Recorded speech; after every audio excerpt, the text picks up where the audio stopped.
All right, welcome to Hoops Tonight, presented by FanDuel here at The Volume. Happy Tuesday, everybody. I hope all of you guys had an amazing holiday weekend. My wife and I got out of town to Puerto Penasco, or Rocky Point, as some of you guys know it, down in Mexico.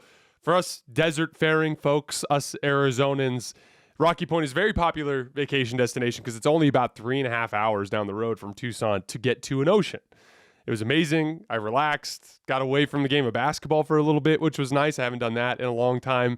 Food was amazing. Very, very enjoyable trip. I am happy to be back, though. And we have a lot to get into today. We had a very interesting report from Adrian Wojnarowski on the Kevin Durant trade situation that I want to get into. Just kind of update on all the latest intel that we have there. We're going to talk some Kyrie Irving, why I think he's not a Laker yet, some specific hallmarks from trade negotiations that typically mean that something's about to happen that we'll get into here a little bit. And then at the end, the one trade that did happen while I was out of town, Rudy Gobert, the Minnesota Timberwolves, giving up a lot of stuff. 5 players, 4 first-round draft picks, and a pick swap for Rudy Gobert, setting an outrageous star trade market to start this summer. We're going to get into all of the details from that trade. What I think was a very interesting misread of the way the league is heading from Tim Connolly that we'll get into some X's and O's stuff later on in the show, so stick around for that. But let's get started with KD.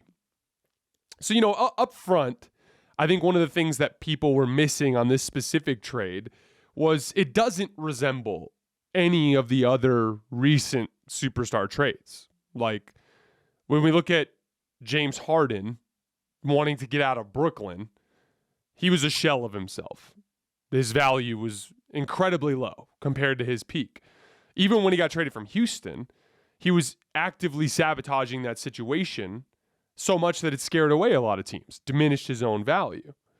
We look at Paul George, no one even knew he was available, right? It was a one-man bidding war in the Clippers, and to the Thunder's credit, they got everything out of them, right? Kawhi Leonard, that trade, if you remember, we hadn't even seen him play in a long time because of the right knee tendinopathy thing. And when he did go play, it didn't look like Kawhi Leonard. So there's just not a great example recently of a bona fide top 5 player at the peak of his powers who is not a malcontent, who doesn't have any sort of drama attached to him, that wants a trade. It's very, very unusual. That's why his value is so much higher than I think people realize. And that's why teams like Phoenix and Miami didn't make a ton of sense to me initially when they were brought up. I understand why they'd make sense for KD. I mean, these are basketball teams that have just about every box checked except for alpha dog superstar. Yes, Jimmy Butler can be it on any given night, but as you saw in that series against the Celtics, it's like you're going to get 2 or 3 heroic performances out of him, and then in the other 3 or 4, he's going to be pretty mediocre to flat out bad sometimes. It's a very interesting experience with Jimmy Butler. And then we got Phoenix, and they were like the perfect basketball team minus a superstar, right? So it makes a lot of sense, and I get that. But the truth of the matter is you just knew Brooklyn was going to want a lot for Kevin Durant, as they should, especially in light of everything that went down during the time that KD and Kyrie were in this partnership with the franchise. They're going to want a really, really good basketball player in that trade. They're going to want a lot of draft picks. They're probably going to want quality role players too. That's the other unique angle to this trade. Brooklyn is not incentivized to lose. Because all of their draft picks are going to the Houston Rockets, there's just nothing to gain from them losing. So they're in the weird predicament where they want to actually take in as many draft picks as possible, but win as many games as possible, because you're basically establishing a culture and all the other benefits that come from winning when a draft pick is not the reward at the end. So there's always going to be a different type of negotiation compared to some of the star trades that we've seen in the past. And if I'm Brooklyn, I just don't think DeAndre Ayton is a foundational piece in a league where the center position is like the running back is in the NFL, the most easily replaceable position in the league. DeAndre Ayton might be one of the top 3 or 4 role player centers, meaning not counting Jokic or Embiid. He might be a top 3 or 4 role player center in the entire league. But for a veteran minimum contract, let's say Damian Jones, who's playing for the Lakers next year and played for the Kings last year, a Damian Jones can give you 60 to 70% of what Ayton can do for a veteran minimum contract. That's the league that we live in now. That just that specific position is not as valuable as the other areas around the floor. Mikal Bridges, very good basketball player, defensive player of the year type of candidate, very clearly not an offensive star. That hasn't developed to this point in his career. Doesn't mean it can't happen, but it doesn't look like it's going to happen. Then we looked over at Miami, and Tyler Herro's not that guy either. Very similar type of deal. He's a bench scorer in this league and doesn't do enough defensively to really hold down a starting spot. Bam Adebayo, in addition to being legally incapable of being jammed into this trade, is another one of those guys that I'm not sure really moves the needle for Brooklyn a lot. That's why, if you guys remember, I pointed out two teams as teams that I thought had the best chance to get Kevin Durant and the teams that I thought should put their name in the hat. It was the Toronto Raptors and the New Orleans Pelicans. Why did I bring up those teams? I brought up those teams because they immediately have two things that will be very appealing to the Brooklyn Nets. A shit ton of draft picks and a bona fide, sure thing, young NBA up-and-coming star. I don't know a lot about Scotty Barnes, and I don't know a lot about Zion Williamson. Specifically with Scotty Barnes, it remains to be seen whether or not his offensive development keeps up at the pace that like a Giannis did, who's a similar archetype as a young player in this league. And with Zion, it's health and body weight, stuff like that, right? They have some question marks. But we can be relatively certain with both of them that they will have many seasons where they are way better than DeAndre Ayton, Bam Adebayo, or Mikal Bridges could ever be, because they have a firm ceiling on what they're capable of that has been clearly defined over the course of the last couple of seasons in the NBA.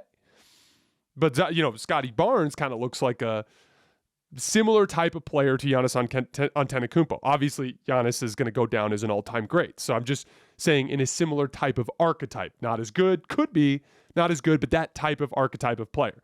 Giant point forward that can be an all-world defensive player that is physically just impossible to match up with, and was honestly a very impressive player despite playing through injury during his first playoff series this year in terms of his overall impact on both ends of the floor. And then Zion Williamson, I mean, even if the Pelicans don't trade him, thinking about him next year surrounded with all the shooting that they're going to have, he's going to be outrageously good. And he's just going to be kind of like Blake Griffin was there during the 2010s. Like, on the low end, he'll be the 10th best player in the league. He'll be the 7th best player in the league, right? He's going to be a 25-13 guy in this league when he's healthy. So those guys are your clear-cut assets that a team like Brooklyn would absolutely want. Where I'm going to get all the draft picks to refill my coffer so I can start drafting each year. And this one singular all-world talent that I can develop over the course of the next few years to possibly partner with one of these draft picks. Those two teams always made the most sense. In this report that came out today from Woj, and we're going to talk about the specific team you mentioned here in a second, but he talked about how every other team around the league needed to facilitate this deal with a third team. What does that tell you? That tells you Brooklyn isn't seeing the combination of things that they want from the singular teams that they're talking to. Because in their predicament, it would make sense that they would want a sure thing type of prospect as opposed to a maybe type of prospect or a more developed prospect that's not good enough, like a Mikal Bridges, a Tyler Herro, or a DeAndre Ayton. So Woj specifically said today that the Raptors are the team that could have KD now if they want him. They have the pieces necessary to do a one-on-one deal with the Brooklyn Nets. I saw some other intel elsewhere today that the Pelicans are kind of bowing out of that race for the time being. I actually thought it would be the opposite. I thought the Pelicans would be more likely because of Zion's injury concerns, because of Zion's weight concerns. I just thought it made more sense for them to bail out of that situation, especially with all the intel from Zion potentially not being happy with the Pelicans. I know he signed the deal for the money, but he strikes you as your classic dude who's going to leave after that deal, right? I always thought Scotty Barnes, it made more sense to keep in that between those two specific scenarios. So interestingly enough, Toronto is the team that has kind of entered into that discussion. Now, we've seen Toronto do this specific thing before, target the win now star with Kawhi Leonard, and it worked for them. And that's probably why Masai Ujiri has been more interested in potentially making this type of deal. Here's why it makes sense to me for both teams. If I'm Zion, if I have Zion under team control, or if I have Scotty Barnes under team control, again, your best case scenario is he develops into a top 5 player, and maybe for 5 to 7 years you can have him under team control as a top 5 player in the league and make some runs at a championship, right? That's the goal. That's what you want to do drafting in the NBA. Well, if you could have Kevin Durant right now, a sure thing top 5 player in the league, who, again, we can say all we want about Kyrie. KD is a great part of any franchise, a consummate professional. And the dude loves to play basketball. So all the drama stuff, it's just not there with KD. So if I could have that guy right now, even if you just told me, hey, Jason, in this 4 years, he's only going to be an all-world MVP candidate for 2 or 3 of them. Even if you just told me that, I'd rather for sure have 2 or 3 cracks at a title than maybe 5 to 7 cracks at a title, maybe in the distant future with these young players. And that's hoping that I've got the requisite pieces around them to do so, unlike the Cavs with LeBron in the late 2000s, right? That's the predicament here. Right now, if you're Toronto, and you can flip Scotty Barnes and salary filler like a Fred VanVleet or something to the Nets, you right now have the pieces.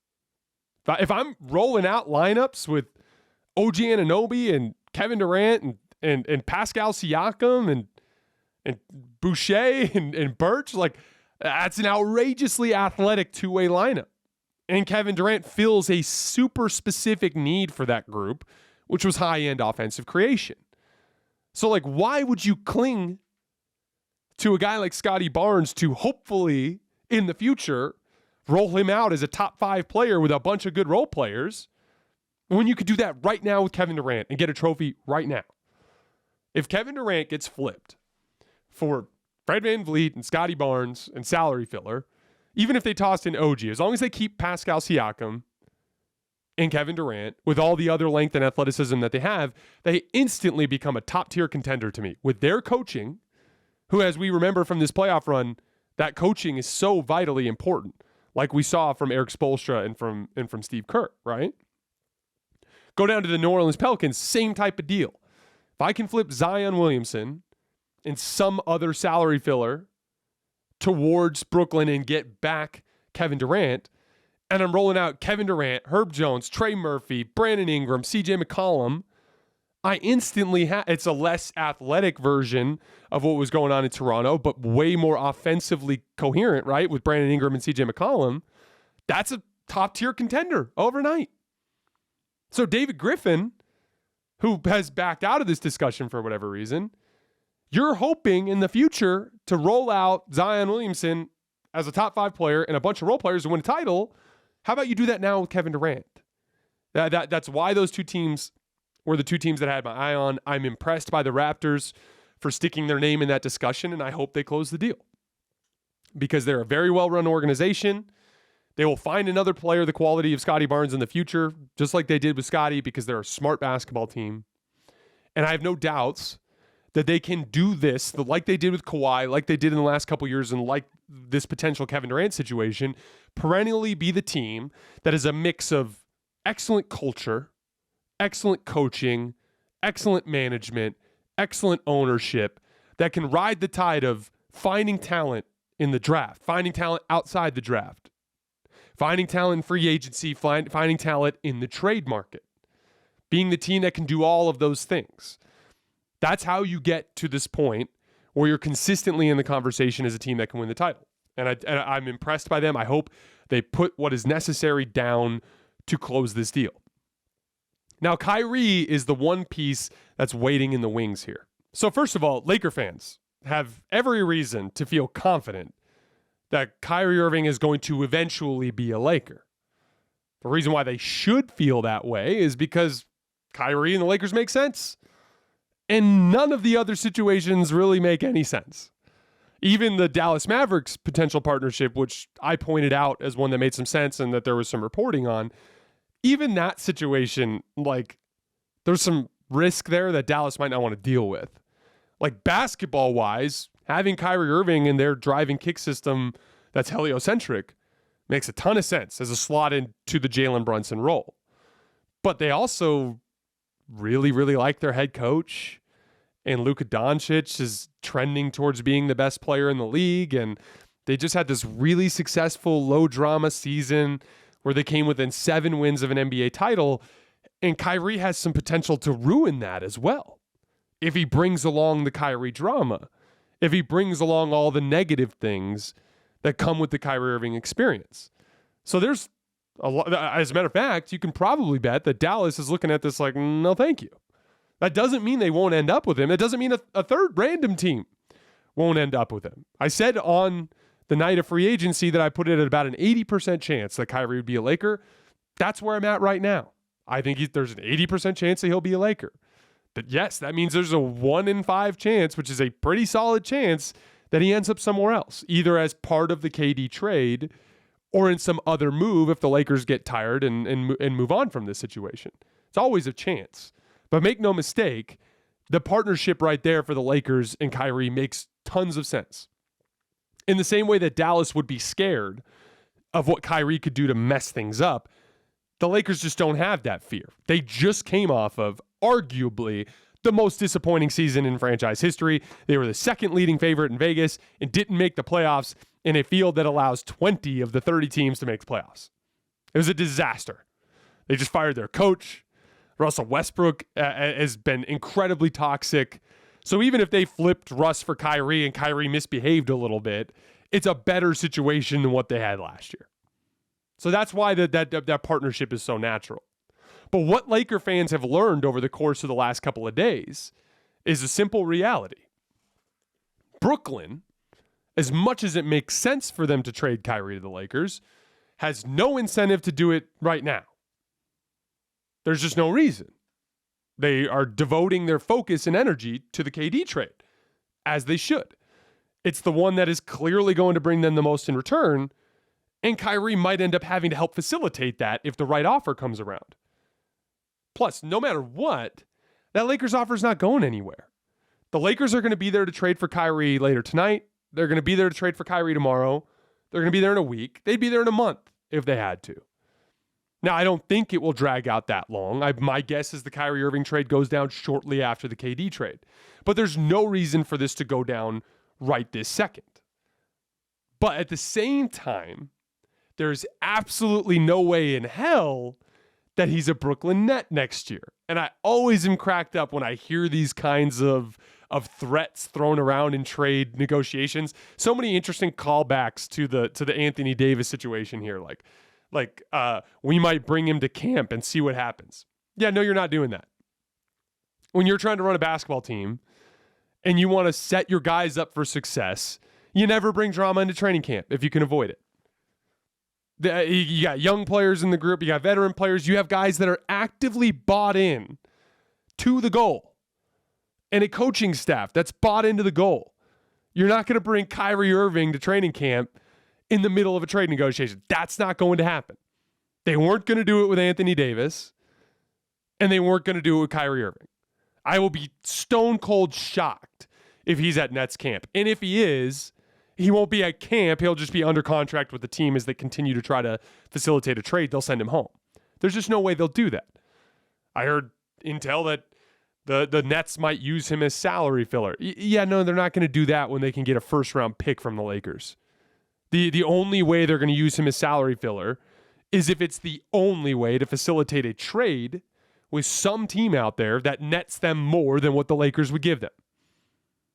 Like that, they can absolutely get a first-round pick from the Lakers right now. Why would they blow that to use him as salary filler? Now, what they are saying is, yeah, like if it comes to a deal where some team goes, we'll take Kyrie and KD, or here's all the stuff we're going to give you, and we want them both, then yeah, like that might happen. But you're not keeping Kyrie as an asset for anything else than to just see what happens on the KD front. Now, the specific reason why Kyrie has so much power in this situation, even though you think he wouldn't, is his threats are especially powerful because he'll actually do them. You know, like Kyrie told the Cavs in 2018, in the summer of 2017, if you don't trade me, I will get surgery on my knee. Kyrie, not this past season, but the year before, despite contractual obligations, just up and left the team twice for extended periods of time without even telling the coaching staff. So his feeling when he sees his contract, when he sees his obligation to be somewhere, is not all that binding. So for him to threaten, like, hey, I'm going to the Lakers. It's the only team I want to play for. If you trade for me, I'm going there next year. I don't want to play anywhere then for the Lakers. That's a threat that he will actually fulfill. And it's a huge part of why so many teams out there are not interested in Kyrie Irving. Because he's not the guy that you'll trade for and convince to play. KD might be. Like, Toronto wasn't on his list of destinations originally, I don't think at least. But I know it wasn't his favorite destination. But as soon as he shows up and starts talking basketball with Masai Ujiri and Nick Nurse, as soon as he starts talking basketball with Pascal Siakam and those guys, he's going to be ready to go because he's a hooper, first and foremost. And he does feel binding when he looks at his contract. He does feel an obligation to fulfill his contractual expectations. Kyrie does not. And so all of that work Kyrie's been doing behind the scenes to try to to let everybody know he wants to be a Laker, it is powerful. Look, Brooklyn got just like the Pelicans. Remember when the Pelicans trade was happening with the Lakers? All of this animosity towards the Lakers. You knew the Pelicans hated him. All the reporting was like that too. Remember when the Lakers couldn't get him at the deadline in 2019? And then Adrian Wojnarowski was like, and the Boston Celtics will get their chance to trade for Anthony Davis. It's like, no, but Anthony Davis doesn't want to go there. And he's not the type of player that KD is. So Boston obviously didn't want to include the assets, and they didn't get Anthony Davis. And then there were the Lakers. And yeah, they went down kicking and screaming. Yeah, it got ugly. But the Lakers sent him a bunch of stuff, and then Anthony Davis was a Laker. Same situation is happening here. The Nets are probably so sick of Kyrie. They're probably like, screw this guy. If they had the opportunity to burn him down, they would. They probably will anonymously after he's gone, after they've made the trade. They have no reason to want to send Kyrie to his preferred destination. They simply have to, because Kyrie has all the leverage. He's burnt the bridge with every other team in the league, and the Lakers are willing to give you a first-round pick. Now, it seems to me like the Brooklyn is trying to haggle them for a second first-round pick, and don't get me wrong, that is actually sound asset management for the Lakers to be like, no. That's enough. If we give you Russ, we give you a first, we take back Kyrie, or we keep the first and we'll take on your bad Joe Harris contract. But that's it. Those are the only two situations there. They don't need to overpay for Kyrie. They just might need to wait a little bit for him. That said, I still, all things included, expect 80% likely that Kyrie will be a Laker, even if he doesn't get traded, even if he gets used as salary filler, even if some of those threats from Brooklyn come true. The far more likely scenario is the team he ends up on ends up buying him out, and then he ends up with the Lakers. So it just feels like an inevitability, but it's also something that is not a rush. All right, before we get out of here tonight, let's talk about this Rudy Gobert trade.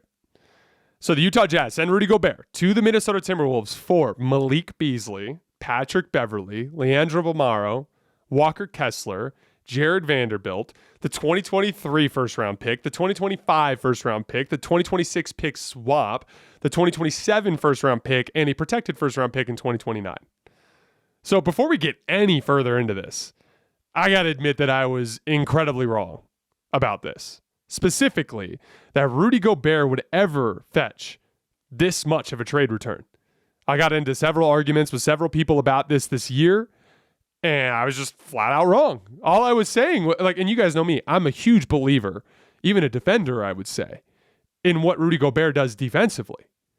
I've always just thought with his offensive limitations, in the fact that he's going to make $40+ million half a decade from now, I didn't understand giving up real assets to strap your team down in terms of financial flexibility for a player that offensively is pretty limited. And so I was talking all sorts of shit, saying there's no way Gobert would ever get this kind of trade return, and I was just flat out wrong. And I was stunned when I saw the trade. It was incredibly interesting. Now, we all know what happened here. This was a textbook, new ownership group, new president of basketball operations. Let's just get in and stir the pot type of trade. You're foundationally now you're looking at this as Karl Towns cannot be our foundational defensive center. We need a real backline defensive guy. Karl Towns is a perimeter-oriented big, so it shouldn't mess with our spacing too much. Anthony Edwards is our real star anyway. We're going to build around this core. We'll build around the periphery with this group. We'll be a much better defensive team. This will be great. I get the idea behind it. But I thought this was a fundamental misread of the direction that the NBA is going from Tim Connelly. If you guys remember, not the day after the NBA Finals, but like 2 or 3 days later, I did a whole thing on the 5 biggest things that I learned from this year's NBA playoffs. And in it, for one of the segments, I focused on the X's and O's related things. And in that segment, if you guys remember, my primary focus, the primary thing that I looked at from as a lesson that I learned from this playoff run is that the most important thing in the NBA right now, the most important roster construction piece is perimeter size and athleticism, specifically the ability to contain ball handlers. Why did I say that? Because every Rudy Gobert type of talent in the world eventually can be game planned around. That's what happened to the Utah Jazz over the years. He became the butt of the joke wrongly as things would go south for Utah. You'd see Rudy Gobert chasing a shooter out and watching somebody knock down a shot in his face. Or you'd see him closing out on a guy and then somebody beating him off the dribble to the basket. But what you would forget or not notice is that the original compromising of the defense was always from Donovan Mitchell or Mike Conley or Bogdanovich or any of their perimeter players.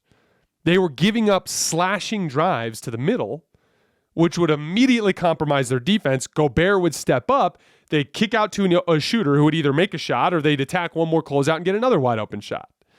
It was the perimeter players that were the problem offensively in Utah. And I want to stay on, or defensively in Utah, excuse me. And I want to stay on the defensive end of the floor here for just a second. Because going over to Minnesota, from February 28th to the end of the season, when Minnesota really started to get going, they finished the year 14-7 to claw into the play-in picture, if you guys remember. During that stretch, they were a top 10 defense over the last 21 games of the season. It's basically a fourth of the season, they were a top 10 defense, despite having Karl Anthony Towns as their backline defender. And he's one of the lower end ones. He is a below average backline defender in this league. And yet they were a top 10 defense. Why is that? Because, as I said many times throughout the postseason, in the early rounds and towards the end of the regular season, they are a great perimeter contained team. Patrick Beverley, Malik Beasley, Jared Vanderbilt, Jaden McDaniels, all of these guys, Taurean Prince, all of these guys were a huge part of why Karl Towns was not exposed as a weak backline defender. If you are containing the dribble drives and making it so that guys are not getting clear slashing lanes into the middle, then your backline defense becomes much less important. So the problem here is Tim Connelly should have known better. Yes, in the regular season, when you're funneling guys to Gobert like Utah did, you can functionally run a great regular season defense.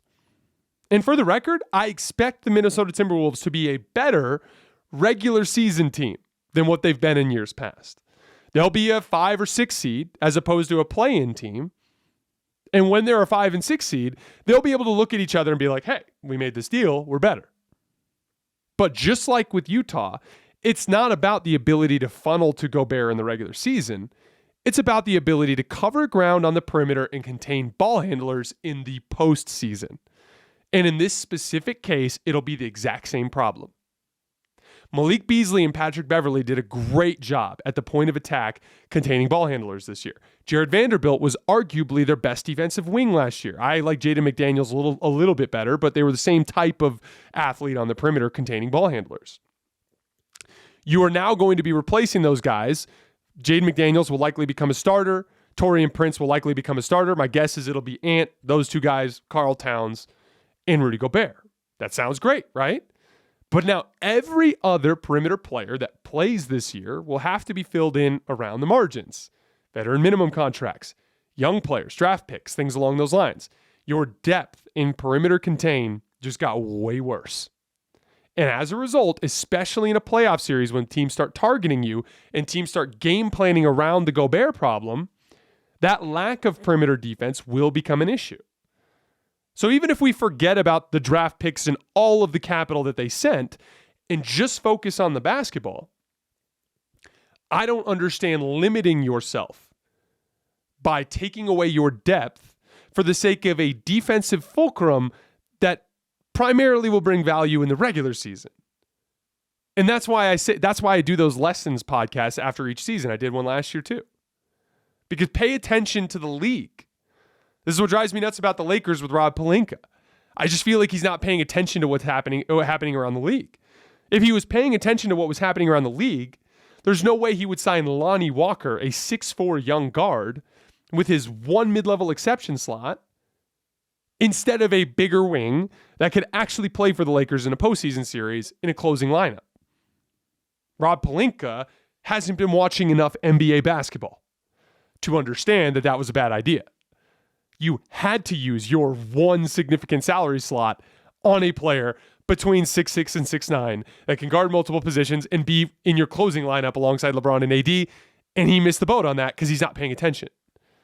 If Tim Connolly closely watched this NBA postseason every single game, he would have noticed that his perimeter defense was why his team was good, in conjunction with Anthony Edwards' greatness, in conjunction with Cat when he was playing well.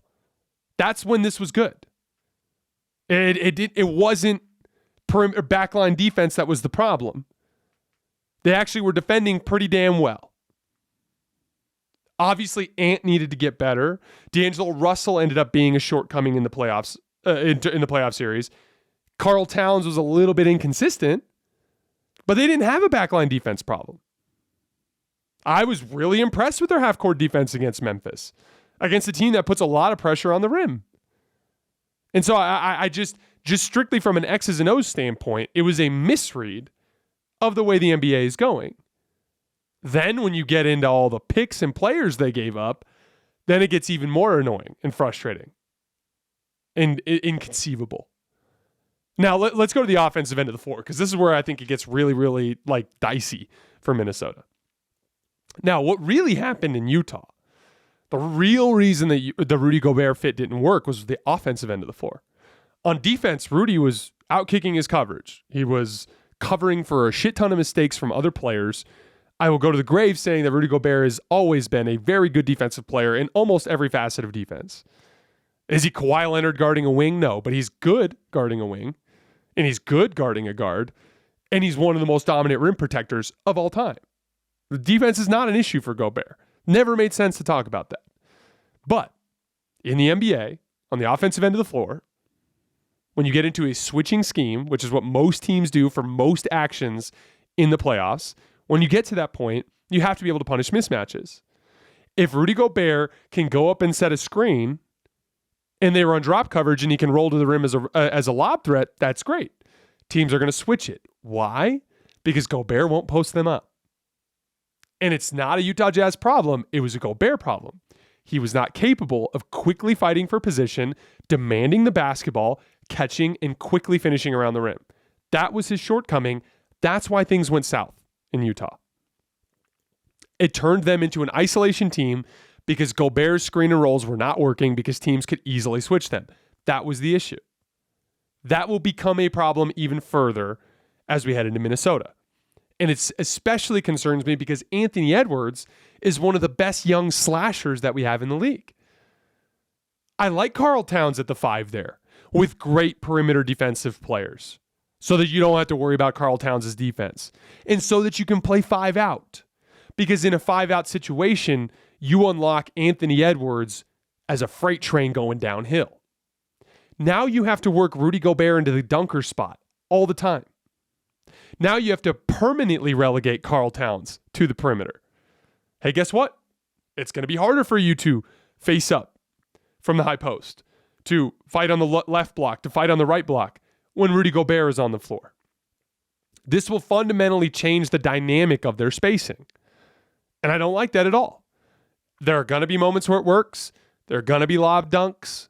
There are going to be plays where Rudy looks like he functionally fits into their offense. But for the most part, in the aggregate, when you factor in the way that Rudy Gobert's man is going to be able to help drivers around the basket, I view it as a net negative. So all in all, looking at this thing in totality, I feel like they got a little bit better on defense in the regular season, but worse on defense in the postseason. And I think they flat out got worse offensively, especially with as good of a shooter Malik Beasley is. It was genuinely confounding, but not the least bit surprising to see a new ownership group and a new basketball operations department go that route.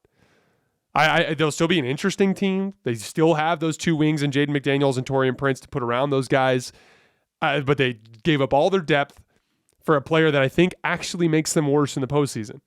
And I think the story ends with them being a 5 or 6 seed and then losing to one of the better Western Conference teams in the first round. All right, guys, that is all I have for today. As always, I sincerely appreciate your guys' support. I will follow me on Twitter at _JasonLT, and I'll give you guys some show announcements about what else we have coming this week. And I will see you guys in a couple of days. Oh, actually, I'm headed to NBA Summer League on Thursday, and I will be checking out all the top prospects there. And I will have some special things lined up for you guys. Not sure exactly what yet. We're still planning some stuff. But like I said, follow me on Twitter at _JasonLT so you guys can see show announcements. As always, I appreciate you guys rocking with me, and I'll see you in a couple of days.